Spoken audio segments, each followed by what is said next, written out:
I'm really delighted to introduce today's speaker. I can guarantee you, if it was not for this man, I would, one, not be an archaeologist, and two, I would not be standing here at this podium. I met Stan Green in the late 70s. As an undergraduate, he was my archaeology professor. He and some of the other faculty saw things in me I didn't know I had in me and helped me become what I am today. So I'm really thankful for that. I worked with him in the Wateree Valley on archaeology. I worked with him in the sunny southeast of Ireland for a number of years, summers working in Ireland on Mesolithic sites. Stan left you. He came in '76. He left in the mid '90s. Became dean at Clarion University in Pennsylvania. He then became dean at Monmouth University, where he's an emeritus faculty. Stan got his undergraduate at the State University of New York. He went to the University of Massachusetts, which for archaeology is just a hotbed. It's one of the go-to schools, emphasis on theory. And so anything that I have is in theory comes via Massachusetts and through Stan. Besides being an archaeologist, we're all anthropologists in the United States, and one of his pursuits has been baseball. He's spoken at Cooperstown, has done a lot of research, I think for about 30 years now on baseball. And so Stan's lecture today is Only the Ball Was White, A History of Native and Black American Baseball. So I gave you Stan Green. Yeah.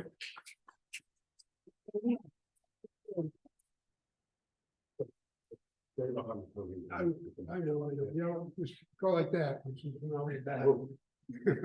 have some man. Yeah, thank you. We're good. We don't have a microphone. I can speak without a microphone. Stand right here, but But I need it for the Zoom, yeah. right? So, okay. Yeah. So let me just say, today's lecture is brought to you by South Carolina Humanities. That's a state arm of the National Endowment for the Humanities. They have a wonderful program called the Speakers Bureau, where they pay a small honorarium to the speakers. Anyone can sponsor one of these. Your local library or civic group are allowed to do this. So this is brought to you by the South Carolina Humanities.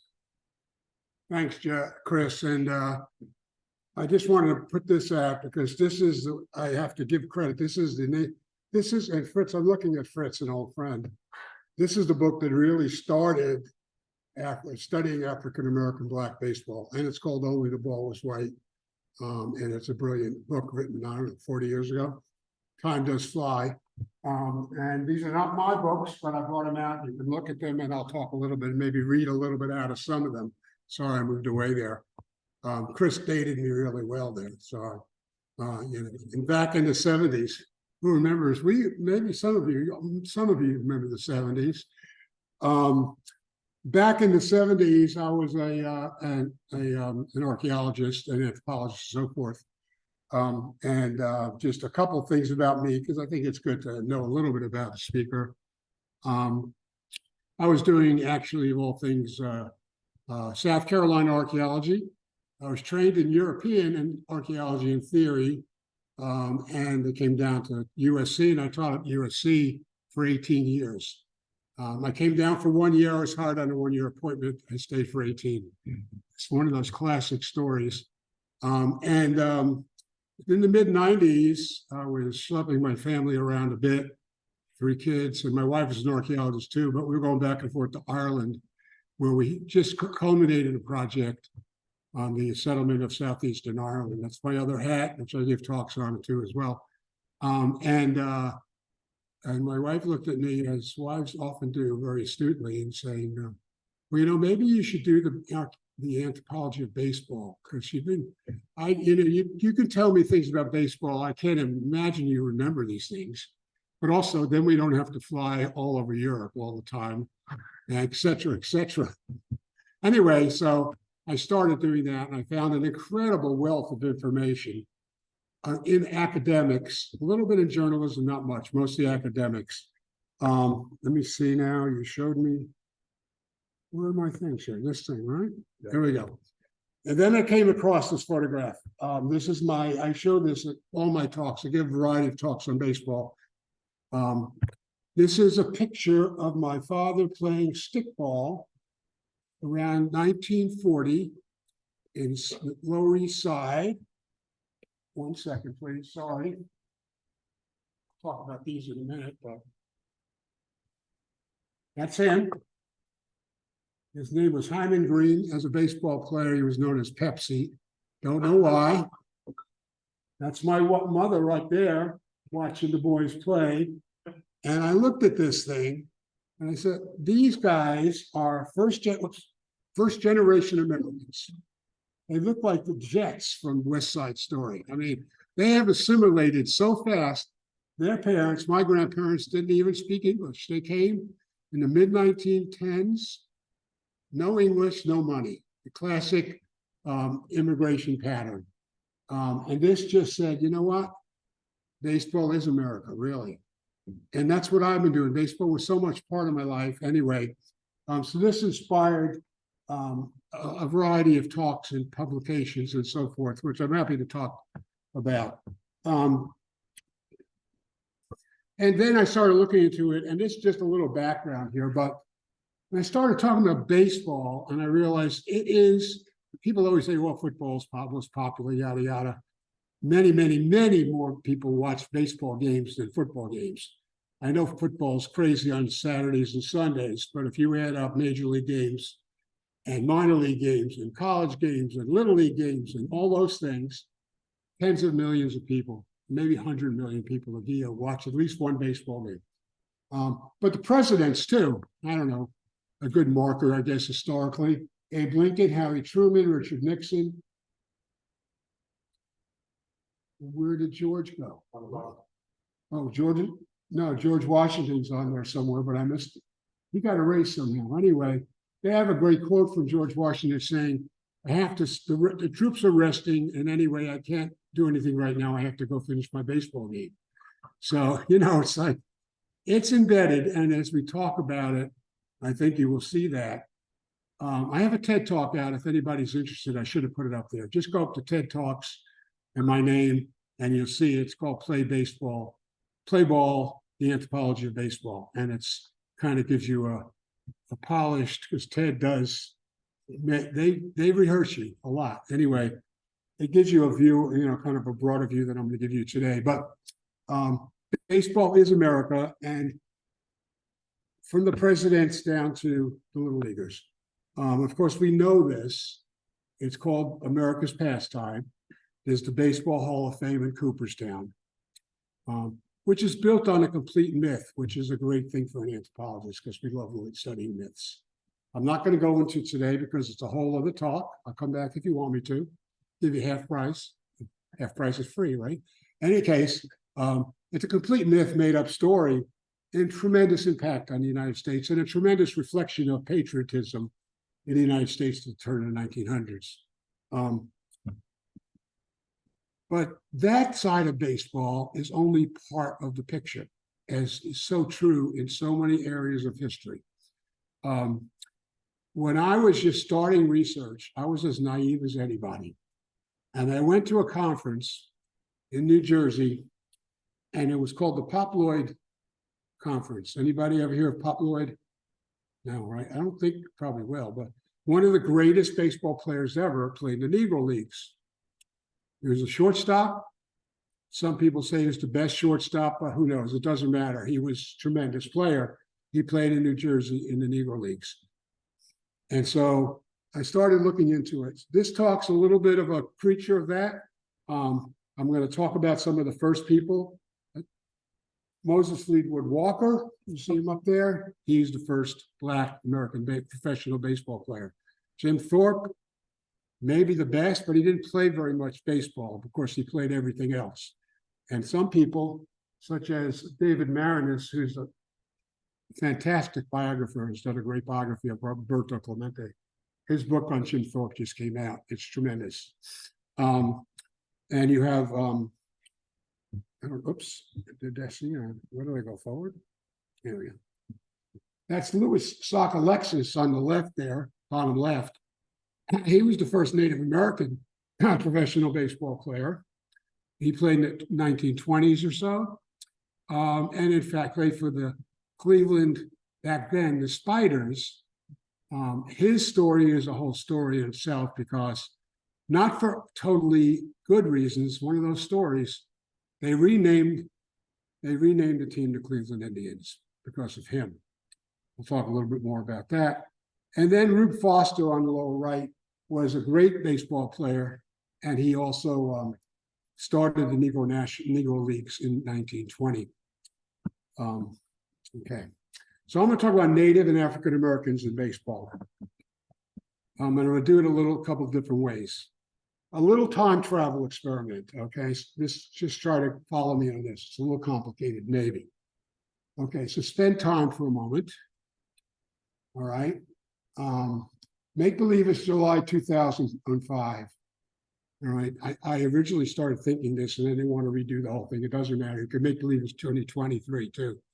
Okay. But we're playing by 1945 rules. Okay. Baseball. So the Yankees, I'm a Yankees fan. Here we go. The Yankees need a catcher and the Red Sox need a pitcher, two rivals, right? Some of you may not know these players, but you'll know a couple of them. But the Yankees, today signed Brett Maine, who's kind of a journeyman catcher, or Josh Gibson, the greatest catcher ever with 800 home runs. Or the Red Sox signed Brett Tomko or Satchel Paige. Satchel Paige claims to have won 2,000 games. 2,000 games. Now remember, Cy Young won, I can't remember, 300, 400, whatever, 2,000. 511. There you go. Good. Thank you. I always count on somebody knowing the numbers. I'm not a big numbers guy, but yeah. And Cy Young and 511. Satchel Paige, you know, there's a gazillion stories about him, and I have stories behind all these. I'm not going to get into too many of them because we'll be here in the afternoon. So who do they sign? Well, there's obviously the right answer in terms of talent, but obviously they can't do it. Because remember, in 1945, Josh Gibson and Satchel Paige were not allowed to play in the Major League Baseball. They weren't available. Okay, 1945 rules, just to give you a few numbers, if we were playing by 1945 rules, the batting leaders in 2004 would have been Todd Helton, Adam Dunn, Scott Rowland, and Scott Pasednik. In 2004, it would been Ichiro Suzuki, Adrian Beltre, Miguel Tejada, and Paul Crawford. It would actually have been Scott Pasednik. That's a typo. But so there would have been one white ball player, two Latino players, and one Japanese player. Of course, in 1945, they would not be playing in the major leagues. So I think you catch my drift. One of the points I make in the broad scheme of things in anthropology, if people ask you about diversity and you say diversity builds strength, I always say, if you have a choice of putting the best baseball team out there or choosing it by whatever, say race, who's going to have the better team? You're cutting your talent pool. If you're cutting your talent pool, I don't care if you're hiring for a corporation, a baseball team, or a university. If you cut your talent pool down, you're going to cut the quality. You're not going to get the best people. Baseball, that's certainly true. Excuse me.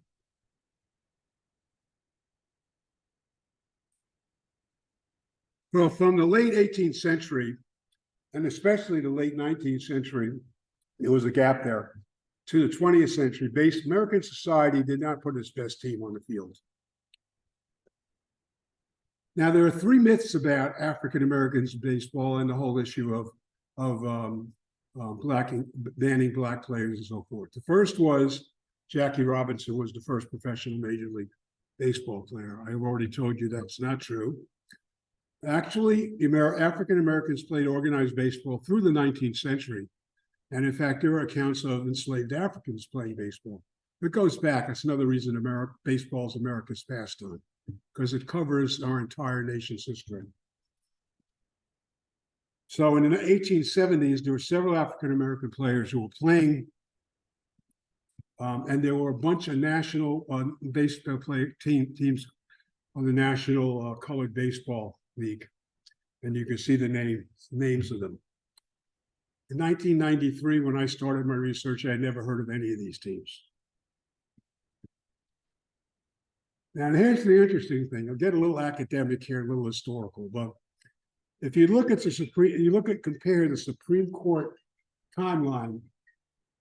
Is that my phone? No. Okay. The Supreme Court timeline versus Black baseball timeline.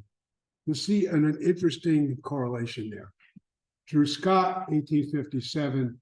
Jim Crow started and a black banning of segregation, 1870s. 1896, Duplessis Ferguson, separate equal. 1896, there was a gentleman's agreement, and I love that term. What a euphemism. Gentleman's agreement among the owners of baseball teams that they would not sign any more black baseball players. It's unclear if they would have signed Native American players. And there were cases, one great case of a New York team, the Cuban, I think it was called the Cuban Eagles, New York Cubans, I think, I'm not sure, who were black ball players. And they had a team that was professional, wasn't in the league, in Major League Baseball, whatever it was called back then. But they used to play against white teams. And the way they did it was they made believe they were Cuban, and they were on the field. They would speak gibberish. None of them spoke Spanish. So they made believe they were speaking Spanish, and they got away with it. It's sure a big draw, and it's always the money too. But like I said, there's stories behind everything. Some early players, Moses Fleetwood Walker, the first one. He's an amazing guy, actually. Not only was he a great player, he was a barehanded catcher, by the way. Catchers didn't have gloves anymore back then because this is the ball they caught. Can I throw this? There you go. And the early baseball was that kind of thing. And this was called town ball in its really early days. So that's the kind of game that Ty Cobb played at the beginning of his career, town ball. So the way you got somebody out was hitting them with the ball. So they didn't throw it wasn't like the kind of ball people use now. But Walker was not only a great player, he was a brilliant guy. He became a medical doctor. He went to Oberlin College, which had the first integrated college campus. And he wrote on civil rights. So he had a career, much like Jackie Robinson, that went well beyond the baseball field. Bud Fowler, another black player, played. George Stovey was sort of a catalyst because he was supposed to pitch against Cap Anson's White Sox. And Cap Anson, who we'll talk about in a second, was considered the best player in baseball in the 19th century. And he said wouldn't put his team on the field if there was a black player on the other team. So they even, the team that Stovey was playing for, I think it was Toledo, I can't remember, said, okay, we won't pitch him. He won't play. Not good enough. We won't even put him on our roster. Not good enough. He pulled the field. He pulled his team off the field. Frank Grant, another great player, played for Buffalo in the late 19th century, and actually played with Frederick Douglass's son, who was a baseball player. This is the Argyle Athletics. This was the first African-American team, and they were a bunch of waiters, wait staff from Babylon, New York, which is not far from where I am. I was brought up in Plainview, Brooklyn before that, but in any case, these are the guys who became the Cuban Giants, and they were the ones who made believe they were speaking Spanish. Okay, so the first myth is Jackie Robinson, as great as he was not the first black ball player. So integration did not occur in 47 or 45 when he signed. There was integration prior, but with parallel, I should say, I guess, or correlated with Supreme Court laws and basically the American political attitudes. They were basically banned according to a gentleman's agreement in 1896. Okay, there's the second myth. They have not been banned, okay, and I just went through that story. It was a gentleman's agreement among the owners.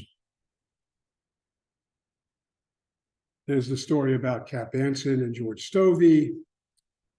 And there's Cap Anson, his baseball card in this picture. There's often a big kerfuffle, and there is now in the Hall of Fame that many of you know about, where people are not allowed in the Hall of Fame because of, is one of the things to get into the Hall of Fame. It's the only Hall of Fame among the sports professional sport leagues where, in fact, there's a morality clause. So you can be kept out. You can be a great player, but be kept out of the Hall of Fame because something you did, not necessarily illegal, but something you did. Henceforth, Pete Rose is not in the Hall of Fame. Barry Bonds is not in the Hall of Fame, and Roger Clemens is not in the Hall of Fame. Nor are a few others. Rafael Palmeiro, you didn't know the names. Some of you probably know them.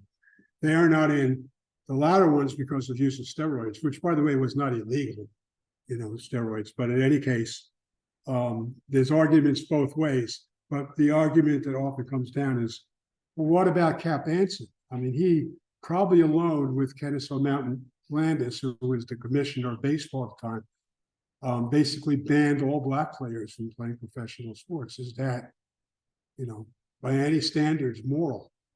Let Fritz answer that because it's a historic question. In 1971, the Hall of Fame kind of came to its senses. I have a very good friend who was part of a 7-person commission, I believe, and they admitted all these Negro League players into the Hall of Fame in 1971. They haven't admitted many since. But probably just like John Henry Pop Lloyd, you probably haven't heard about too many of them except for Satchel Paige and Josh Gibson. Monty Irvin, you might have heard of, a few others. Cool Papa Bell was said to be able to run so fast that he could turn the light off in his bedroom and be in bed before the light was off. There are stories, right?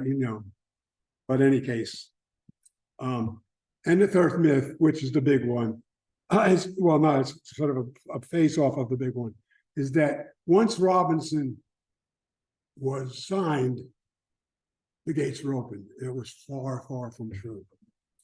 And I'm not proud to say that the Yankees were the second last team to integrate. I understand why Boston did that because I hate Boston, and I mean they're one of the rivals, and they were the last ones, and it wasn't until 1959. Remember, Robinson signed in 45. So until 62, not all the teams were integrated. And the National League teams, for whatever reason, integrated much more quickly, and they became the dominant league. And I use that example as diversity strength. Well, look at the that period of time in baseball. Tell me who had the better rosters, who had the better team, and who won all the All-Star games, National League. Pumpsie Green was signed by the Red Sox, and Elston Howard was signed by the Yankees. And another thing, another kind of stereotype that goes through is that he was not the Yankees' top prospect, but he was considered mild-mannered and quote-unquote not a troublemaker. The one they should have brought up was a man named Vic Power, and they didn't bring him up. And I was sentient enough at that time. I was about 10, and my father was a big baseball fan, so we were aware of this. And he always used to tell me, the Yankees are not bringing up Vic Power because he's black, and he's going to be a troublemaker, whatever that means.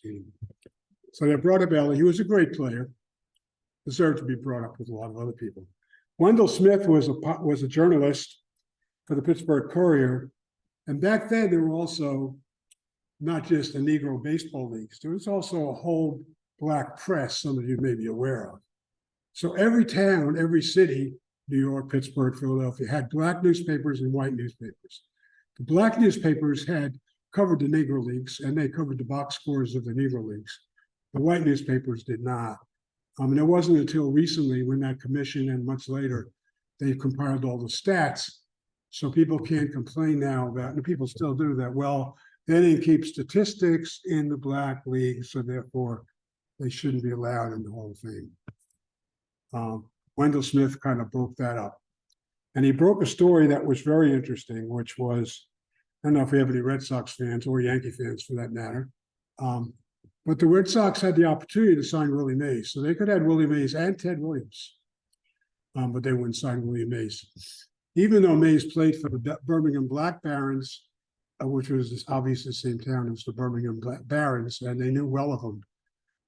I think they may have given him like one of those, what do they call them, vanity interviews or something, but they didn't sign him. And you have to know that Willie Mays, you may already know this, was playing professional league baseball by the time he was 19. So then in 1920, there became a whole kind of formalized national, this is another main point. America in the 20s and through pretty recently, certainly through the 50s, has been like two societies, right? Some people call it American apartheid, whatever you want to call it, segregated America.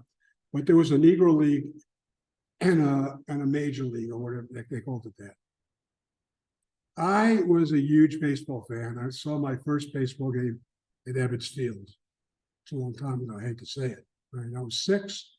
My uncle took me to see the Dodgers. I learned in 1993 that not only there was the New York Yankees that played in Yankee Stadium, obviously, and but there was a New York Black Yankees that also played in Yankee Stadium. I never heard of them. I'd lived my entire life, a good part of it, in New York City.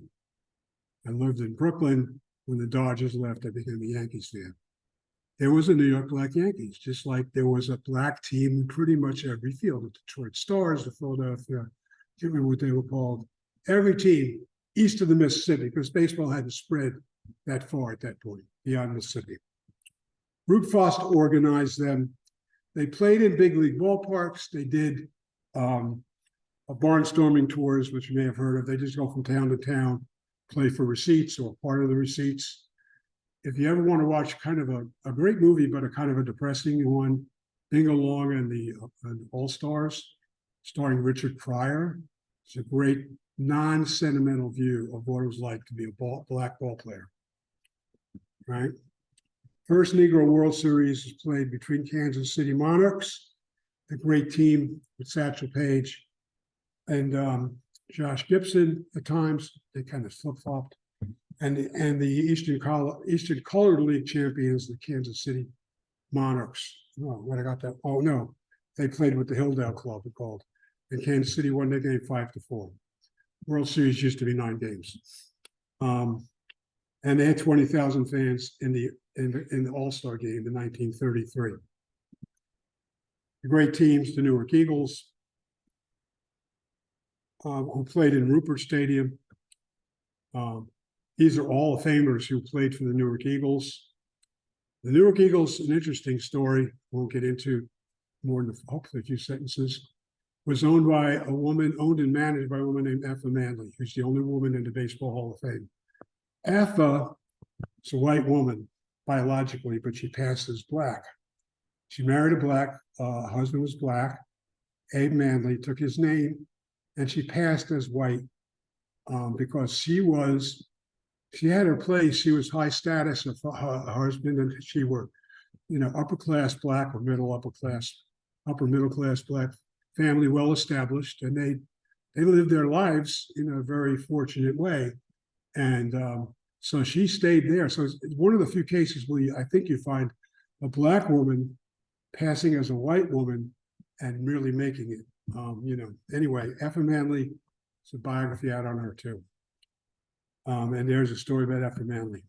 They won the Negro World Series against the Monarchs. Whoops. Pittsburgh Crawfords. Homestead Grays. Homestead is just outside of Pittsburgh. And the Negro American League is covered by those guys. So there was a black team, the Memphis Red Sox, Detroit Stars, the Birmingham Black Barons, Willie Mays played for, Indianapolis Athletics. These are all east of the Mississippi teams, of course, where baseball was played. And the New York Black Yankees for 12 years. And I've met a few of them. It's been an honor, great pleasure to do that. Because a friend of mine is like I said, he's very, he's been doing this longer than me. And it's amazing. Some great players. We have Satchel Paige. I brought a short video of Satchel, but I can't, unfortunately, I can't run it because I can't beat the technology. But Leroy Satchel Paige, he was called Satchel because he was always traveling. He played every day, played everywhere. He played in South America, Middle America, and he carried a satchel. And there's a lot of things he's done. He says he's pitched, won 2,000 games. I will read you this quote. You can read it with me. It's my favorite Satchel Paige. I never threw an illegal pitch. The trouble is, once in a while, I would toss one that ain't never been seen by this generation. And then I use my single windup, my double windup, my triple windup, and my hesitation windup, my no windup. I also use my step and pitch it, my submariner, my side armor, and my bat dodger. Man's got to do what he's got to do. And he was a storyteller. And he pitched into the 1950s. It was maybe later than that. He was 52 when he last pitched, by the way. So he was the oldest major league player. I had a clip there. Josh Gibson, probably the best catcher or among the best catchers. People call him the Black Babe Ruth. He's reputed to have hit 800 home runs. There's arguments about it, but there's evidence in both directions. So he certainly hit a lot of home runs. Whether he hit just, as many as Babe, a little less, a little more, it doesn't matter. He really wanted to be a major league player. Unfortunately, died from a brain tumor at like the age of 37, just before Jackie was brought up. It's a wonderful biopic about Josh Gibson and Jackie Robinson and the players who wanted to make it into the major leagues. And not a pretty picture, but a great picture. There's your statistics. I'll let you look at those for a minute. Comparing Josh and Babe. Josh did not pitch, but he was a catcher as well. So that has to be taken into account. There's my video clip. It doesn't exist. This is my favorite Negro League ball player, Ted Double Duty Radcliffe. I met him in the mid-90s when he died, but he was 99 when I met him. He was about to turn 100. It was called double duty because in double headers, he would catch one game and pitch the other. He was an Ohtani figure, actually, and nobody's ever compared him to Ohtani. Babe Ruth pitched and hit too, but and he an unbelievable storyteller. So my wife and I, we went to a conference, the Pop Lloyd Conference in New Jersey. Duty was there. They called him Duty. Was his nickname, not Double Duty or Ted. And Duty was there, and we sat with him till 3 in the morning, and he was telling stories. And no one was going to leave because, Duty, tell us about this. Duty, tell us about that. He was an unbelievable storyteller. One of the things I love about baseball, of course, is it's full of stories. Now, a little bit about Native Americans here, because that's not as well researched, but there's a fair amount of research. And there is this book. I want to read you something about Hank Henry first, but this is about Louis Saka Alexis, who was the first Native American professional player, played for the Cleveland. When they were the Spiders, they turned into the Indians. And eventually they became the Cleveland Naps because they had a very famous ball player named Nap LaJoy, and they named it after him. But their mascot became an Indian. I'll talk about that in a minute. I just want to read you. This is the most poignant thing I've ever read. I don't want to bring the audience down, but I think it's got to be read. So it's out of what I think one of the best biographies ever written, which is Henry Aaron's story, If I Had a Hammer. I had a hammer. I mean, not if I had a hammer. That's Peter Paul, Mary.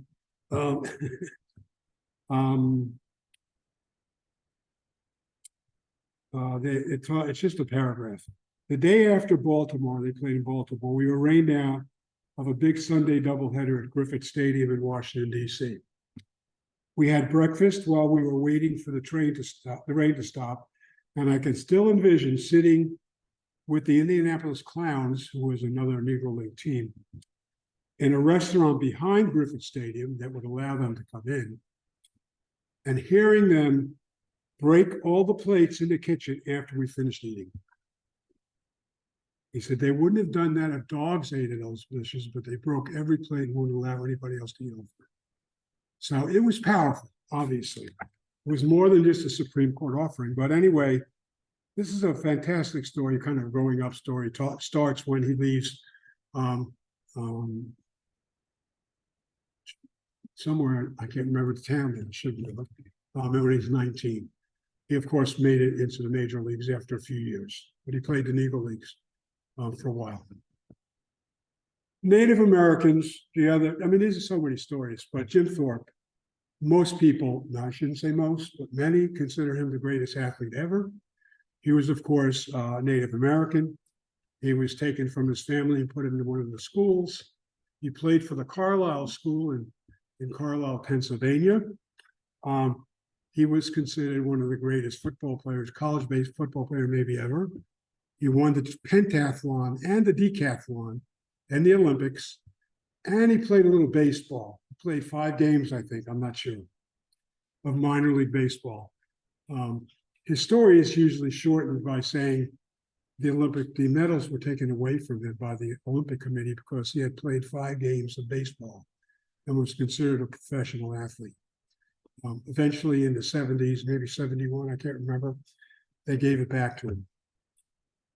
They gave the Olympics back, the medals back.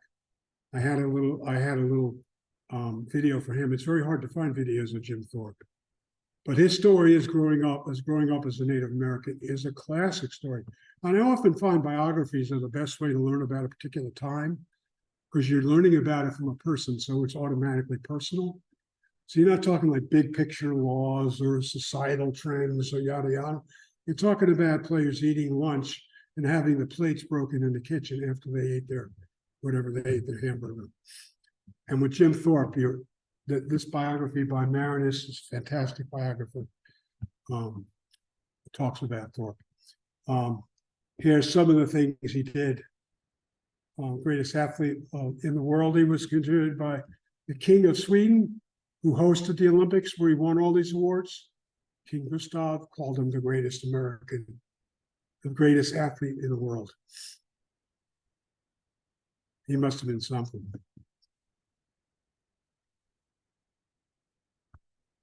And in 1922, I didn't realize that recent, okay. He was declared a co-winner of the decathlon then in 22. The medals were restored. There were some great Native American teams. This is the Nebraska, they were called the Nebraska Indians. There's Louis Sockalexis. He was a Penobscot from Maine, and he was the first professional Native American player.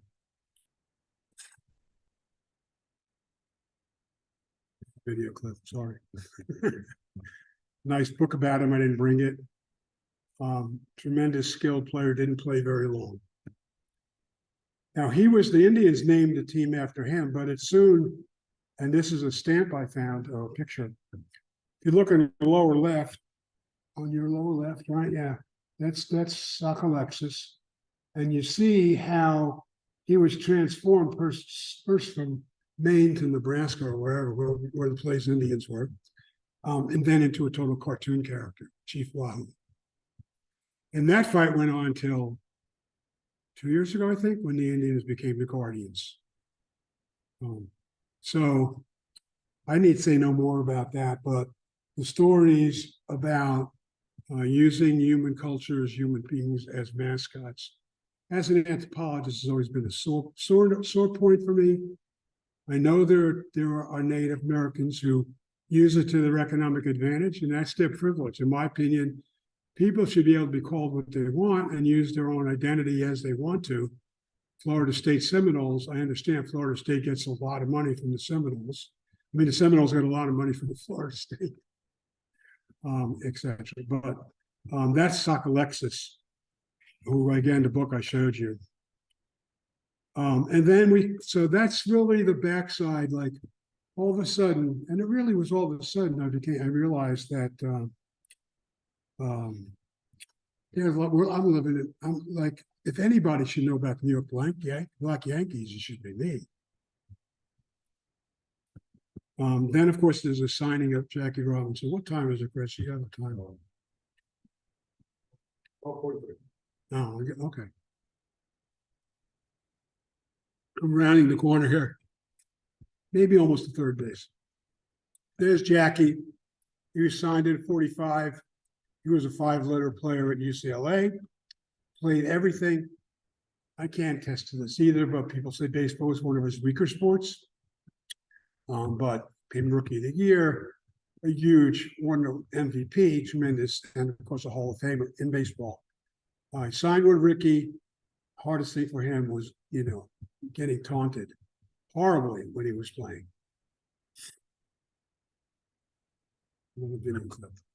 Sorry. The big picture, this is a quote from Martin Luther King. Don, that's Don Newcomb, who signed early with the Dodgers as well, great pitcher. Don, you and Jackie and Roy Campanella will never know how easy you made my job. Now, I'm sure Martin Luther King was probably just, flattering them, or I don't think they had the impact like him and other people did, but made it easier. I could see that. I mean, it eased it because baseball, again, hugely popular sport, and attitudes change when people participate and know other people. We know that. We've seen that in our own lifetimes. So seeing black ball players and seeing black ball players playing with white ball players, ultimately, Bud Robinson, they all paid a huge price. And the players who followed Hank Aaron, he faced death threats. And I don't know how many I saw. I've seen this club a million times. I might have seen it live when he hit his 714th, I guess. Who knows his number? 714, I think. Right? 714 home runs. When he hit that play and the crowd started, because in that days they let the crowd on the field, and this woman ran out and hugged him. It was his mother. And she said she was just out there to protect him so he didn't get shot. She went around him to take a bullet for him if it was necessary. Because the hate mail was horrendous. But he turned out, and I do have to tell this tiny little story here. Aaron, of course, was a fantastic player, maybe the best, maybe one of the best ever played. He also made the kind of hapless Braves into the Atlanta Braves we know now, because he went into player development, and all the great teams of Atlanta were under the tutelage, ultimately, of Hank Aaron as vice president for player development. And so he doesn't get recognized for that as much. Willie Mays, I've written a couple short essays on him. Unbelievable player. There's a book about him playing in the Negro Leagues. I certainly remember Willie Mays. And of course, we may all remember him when he played the Mets, but he wasn't really Willie Mays back then. He was 19, I believe, when he joined the Birmingham Black Barons. That's a little bit of. He took 2 years off. People know this. For statistics, he had 660 home runs. I think it was 660. Anyway, he had 2 years off because he joined the Army during World War II, and so more than likely he would be the major league leader now. And by the end of the season, in the mid-50s, after Mays had signed and Aaron had signed, more than 150 Negro League players were integrated into organized baseball. They cherry-picked who they wanted, which basically diminished the Negro Leagues dramatically. I often use this parallel, which is when the educational system was integrated in 54, theoretically Supreme Court, Brown versus Board of Ed, a lot of black teachers lost their jobs because the black schools were closed, white teachers took over positions. And so in spirit, it was integrated. It took a longer time to really integrate it. You have these sheets there. I'm not going to read them to you, but I just wanted to give you the notion that there were many Native Americans who played baseball, and I wasn't aware of that until I started doing a little research on it. And there were some really well-known ones, and some who claimed partial ancestry. Johnny Bench, I think most of you know about him. Roy Stargell, and the most famous probably is Chief Bender from the Chippewa, who was voted into the National League Hall of Fame, Major League Hall of Fame. There's some pictures of those guys. Okay, so the significance of this all, I probably laid it out a little bit, but basically, I'm an anthropologist, I'm an archaeologist. Forgive me, Fritz, but I'm sort of an historian, don't have the creds.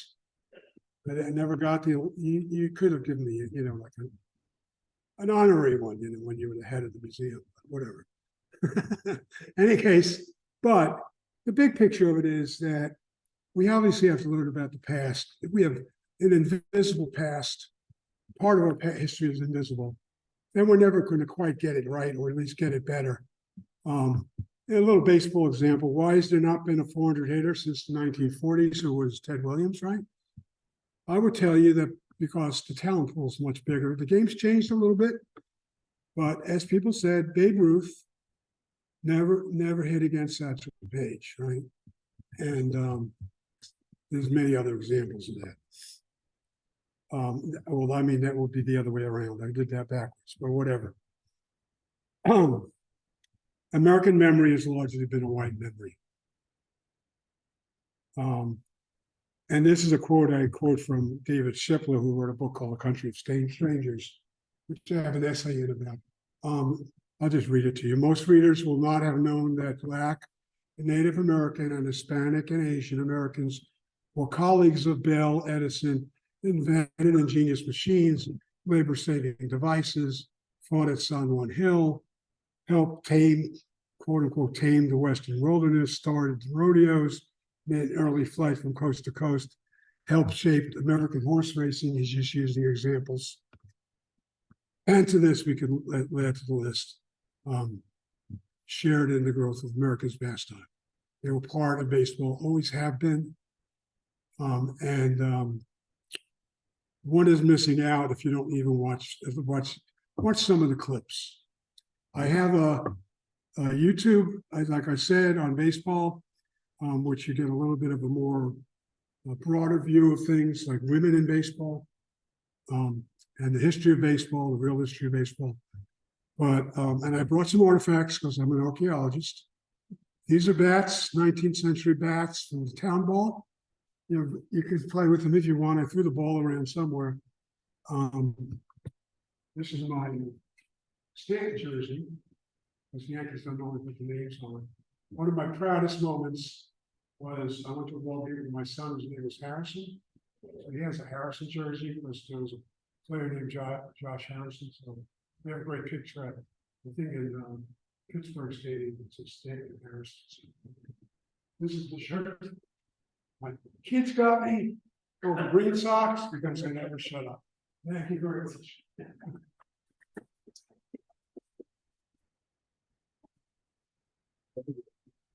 Oh, yes. Questions? I'm sorry, I moved away again.